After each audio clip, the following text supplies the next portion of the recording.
Welcome back to the GSMC Chip Shot Football Podcast. For the last time on this episode and for the week, I want to get into what Caleb Williams said at the NFL Combine today. But before I dive into a good amount of the comments I picked out from his media availability, I wanted to remind you guys one last time to please, if you have any questions, if you want to engage with the show and ask me questions during the live show, to please use the tip and donations link running across the ticker below me. We have a new link to it. It's gsmcsportsnetwork.net. A lot shorter, easier to remember. It's gsmcsportsnetwork.net. This just makes sure I'm able to see it. Your chats pop up right away on the right-hand side over here to my right. And it's a big help for the show, for the network, and it's greatly appreciated every time you guys do that. But going back to Caleb Williams, talking about him, he checked in at the Combine, and, when these big-name quarterbacks come in at the Combine, all the attention goes to them. How are they going to perform in the drills? Talk to the media about these teams. But Caleb Williams is only doing one of that. He is only talking to everyone, meeting with teams. He is not going to be throwing or taking part in any of the drills tomorrow on Saturday. He only spoke really for the first time since the end of the college season. He's been very... he's kept to himself a lot, hasn't been really vocal on anything, not talking on any podcast, on his social media. He just kind of kept to himself, probably working out and just getting some training in. But, this is the first time he's been out in the public space, seeing all the media around the NFL. He met with the Bears general manager Ryan Poles and head coach Matt Eberflus for the first time on Wednesday night. Now he's back at the Combine talking with everyone. And one of the first quote I wanted to bring up was that just his overall thoughts on the Bears when they asked him about it. He said the Bears was an 8-9 team last year, 7-10, sorry. That's pretty good for a team that has the first pick. They got a good defense. They got good players on offense, and it's pretty exciting if you could go into a situation like that. The general basis thing. Later on in the interview and just in the article I read from CBS, or actually Yahoo Sports, one thing that Williams wants from the organization that drafts him most of all is that he stressed a lot that he is a winner. He wants to win. That's basically the tipping point, the tiebreaker, whatever you want to call it, in these discussions that he has with teams. He said that when he's talking with other teams, he's gauging them as well as they're evaluating him. He's trying to see how bad they want to win, how bad they are determined to improve, and that's one thing he wants to do. He wants to go to a place that can foster his development and help him reach his potential. That's a big point that a lot of outlets have said. So he wants to, get a gauge on all these teams that are interested in him, how bad each of them wants to play. He also mentioned with the Commanders that he would love to play for them as well. He's obviously from that area in Washington, so he added that in there.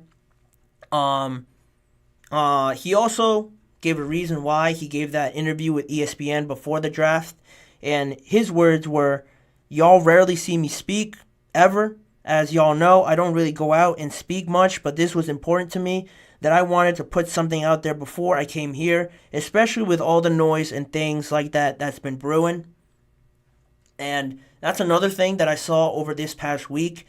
One executive or somebody connected to college football said that he looked into the NIL money and all the things that Caleb Williams was able to benefit off of in college, and he said, I'm paraphrasing, that it was definitely not like having a college quarterback on your roster. It was more like having an NFL player with how big, how popular he had become. And when I saw that, I thought a lot of people could take that the wrong way. They could take it as, Caleb Williams feels that he is a bigger player than he is. He might have a bigger head than most people really know. He's not vocal about what he thinks, what he's feeling. He doesn't post that much on Instagram, so a lot of people don't get to see insight into what he really is like. So if they see a report like that, they might think like, oh, this guy's way in over his head. He thinks he's bigger than he is. He thinks he's more valuable than what the team values are.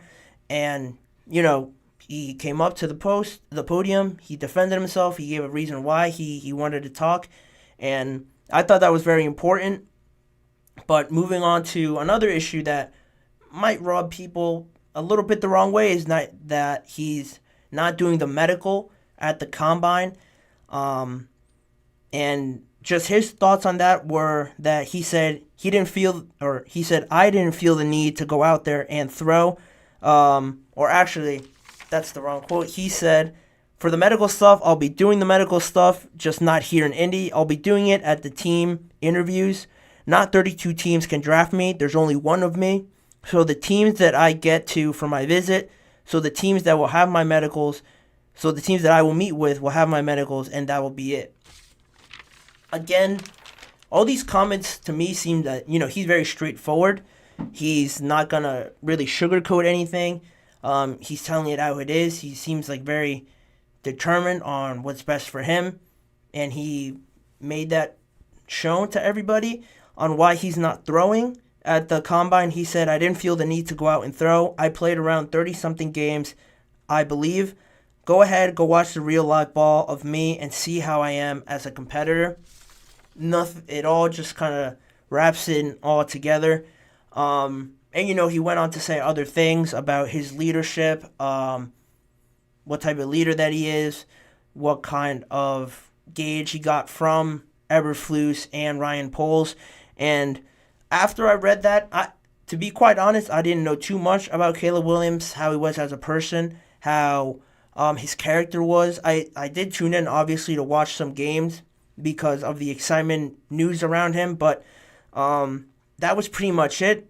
And I think that's where a lot of people stand. They know who he is as a player, his talents through the roof. He's exciting, he's magical, creative, all the adjectives you want to throw onto him. But you got to know him as a person. That's a huge thing Ryan Poles mentioned over this past week in the combine, that, he's got to get to know the person. That's a huge part of it, especially in a big market like Chicago, where there's a bunch of news, a bunch of critics every day, after the games, before the games, throughout the week. It could get very loud for some people, and a lot of people might not be able to deal with that. And he has to get to know the person. And I think Caleb Williams, after this interview, gave a good impression, at least to me. Gave me a bit more insight into the kind of person that he is. I feel that he is a very tight-knit circle kind of person. He doesn't let a lot of people in. He's got his own group of people that he trusts. Like I mentioned before on a few past episodes, that he doesn't even have an agent. It's just his dad, his publicist, and his team that he has around him that handle everything. So, he's got his close friends, his close team that he, trusts. But other than that, he's not collaborating with other people. He's not on social media. He's not voicing what he thinks. He's very honed in on himself, getting the best out of himself. And I think, one, that's a great quality to have if you're a quarterback. But it kind of paints a better picture of yourself for everyone around the league, kind of letting them know what you're about. He's really all about business, at least from what he said at the combine.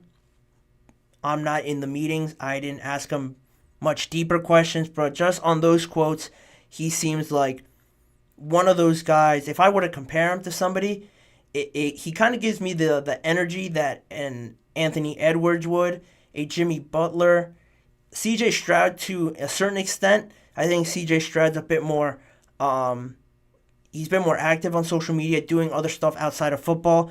But those guys, Jimmy Butler, Anthony Edwards, whenever I see them talk, they're only really talking about basketball ever. They don't show their personal life outside of the sport they play. After the NBA finals are over, after however far their team goes, it seems like you don't hear about them at all, at least from them, for a long time, months, until the season comes back. Then they start to become more active, more involved with everything. And Caleb Williams kind of gives me that vibe from him a little bit, that energy that he is all about this. He doesn't really care about what everybody else has to say, what is being said about him, unless it's very damaging to his character, he won't really bat an eye to it.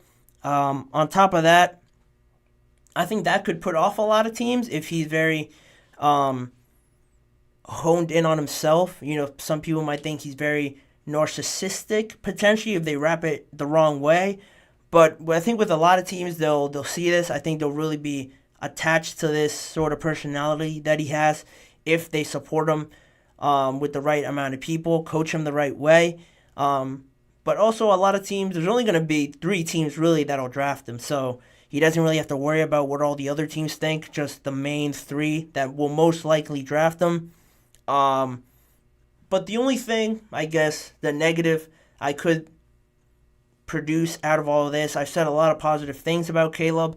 The only thing that worries me is if he does go to the Bears and say it's a total disaster, it all doesn't go well, they're struggling, the coaching's not really there, people in the media start bringing up the coaching and, oh, this play, how was this play supposed to work? No one's open, or the defense isn't helping Caleb Williams. The coaching has no idea what they're doing. You always hear that around rookie quarterbacks and just in general in the NFL. So I feel like if things start to go down that route, this could all turn pretty ugly in a sense, because if it has to do with football, I'm sure he'll let it be known, but personal life, other things he's got going on, he won't really mention. But if it has to do with football, I feel like he would be a person that, airs his frustration, because he's very honed in on getting the best out for himself, reaching his full potential. And if he feels the team isn't on that same page, I started this whole thing with saying, he said that he was also gauging the Bears and how bad they want to win. If he feels that, they're not doing everything that they can to help this team win, I feel like he'll voice his frustrations, and that creates a lot more issues if you air out, the dirty laundry in the locker room, so to say, using that analogy. But that's the only thing negative I could really dig out from this. It's very early in the process to really see who he is as a person. He's got to get to a team really before you judge him, how he interacts with his teammates and how he integrates himself into a team, becoming that leader, becoming the face of a franchise. That's all down the road. I'm very excited to see how it pans out. This was definitely a good first impression, I think, not just for me, but for a lot of people in the NFL to get to know Caleb Williams a little bit more. But just like I said, we will see where he takes us, where this combine takes us. Everything could be shaken up in just a matter of days, so who knows where we'll end up. But in terms of this show, where we'll end up on this show, we are at the end, unfortunately, of the podcast of the week show. So with that being said, again, as always, I want to give a huge thank you to everyone listening, or who tuned in late, or who watches afterwards as well. Please remember to like, follow, and subscribe to the GSMC Chip Shot Football Podcast presented by the GSMC Sports Network. Make sure to also follow us on Facebook, Twitter, Instagram, TikTok for more of the network's content. There's a lot of good stuff out there outside of this show and outside of sports, quite frankly, as well. There's a lot of podcasts out there. And if you do want to see more of me and the GSMC Chip Shot Football Podcast, please make sure to check out the GSMC Sports Network channel and the Podcast Network channel on YouTube for more of the live shows that I've already done, more of the YouTube shorts that I also produce, individual segments for the whole entire segments, entire live shows, if you don't want to see the whole live show or just want to tune in for one segment. But with all that being said, as always, I've been your host, Manny Moradiege. Tune in every weekday at 6:30 p.m. Eastern Time for more NFL and football conversations. Have a good weekend, guys. Take care, and I will see you guys all on Monday.